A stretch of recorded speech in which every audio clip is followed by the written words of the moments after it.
गल्प नुआ फ्रॉक मनीषा पंडा रचना कहानी रे नायिका अनुभूति वर्णना को देखा पाइबा। पिले दिनटा खूब भल थिला। अझटा अभुजा आउ मिठा मिठा पिलालियामी पाई आकट बापा माँ तागिद सह मधुर गाली सेतेबेले किंतु खूब अड़ुआ लगुला। एसबू रीतिमत अभियोग आउ अभिमान आसे खूब केते शीघ्र बड़ हो एसबू मुक्ति मिल भावुए।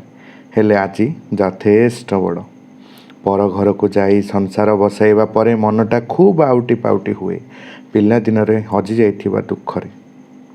स्कूल पढ़ा समय प्रति वर्ष गणेश पूजा और श्री पंचमी पर मन में मोर अहतक उत्साह थाए। प्राय गोटे मास पूर्वर से दिन पाठ पढ़ा बिल्कुल नहीं, खाली सांगसाथी मान सह घर बुला और भोजी भात। बापा टिके भी आकट की तागिद करंतिनी। सबुदिन बापा एमती हो जाते जदि केते भल हुंता। बापा 2 सप्ताह पूर्वर मिछि मिछिका बाहाना करते, ए मास दरमा मिलनी, नुआ जमापटा किणी हेबनी, जहाँ अच्छी से चलई नेब। बापा भावती मु अभियोग करी रुषि बसैबी मुह फुलेबी, हेले सेमिति किछि हुएनी। बापा खूब आदर्शवादी, घर चलाती।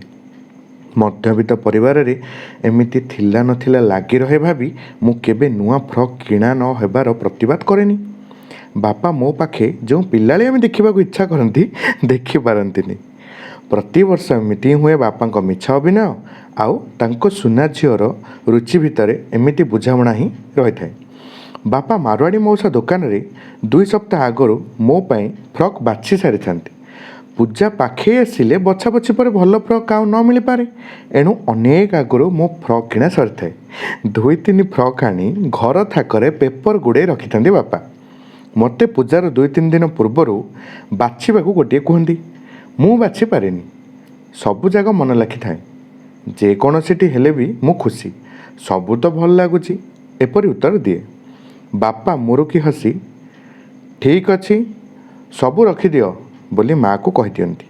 एमिति सबु वर्ष पूजा पूर्वर बापा पैसा नथिबा मिछ अभिनय चले आउ शेष में मो पाई 2-3टा नुआ फ्रॉक किणी दियंती। एबे से सबु स्वप्न। बापा अधीन बाहुड़ी गले आउ मो फ्रॉक पिंधा बयस भी चलीगलानी। समय मत आनी थोइछि सेठी जेउठी मो स्थान। फ्रॉक पिंधाइबा फ्रॉक पिंधिबा बयस नुहे।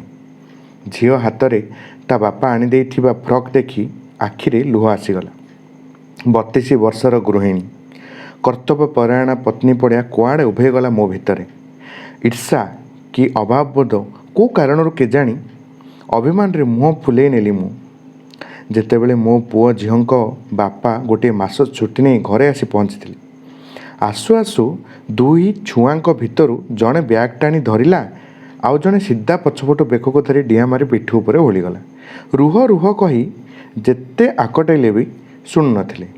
एसबू देखी खूब मन पड़े बापा आउ मो पिलादिन। समस्त अजाणत पछक आखिर लुह पोछु पोछु झील आईना आगे ठिया होई फ्रॉक मापुला आ शुणा इच्छा करुला मो उत्तर से केमिति दिशुची बोली। मो झीर बापा को मु नीरव देखुली लुहे झापसा आखिरे। मो बापा भली आउ गोटे बापार बाप पणिया को अनुभव करी तारीफ करुली। रुंधिला छाती आउ थरिला ओठरे निजको निजे पचारुली प्रश्न, सबु बापा माने कौन एमिति? धन्यवाद कहानीटी संपूर्ण भाव में शुणी। जदि आपको पसंद आसता है ताहले लाइक शेयर सब्सक्राइब निश्चित करेंगे बोली आशा।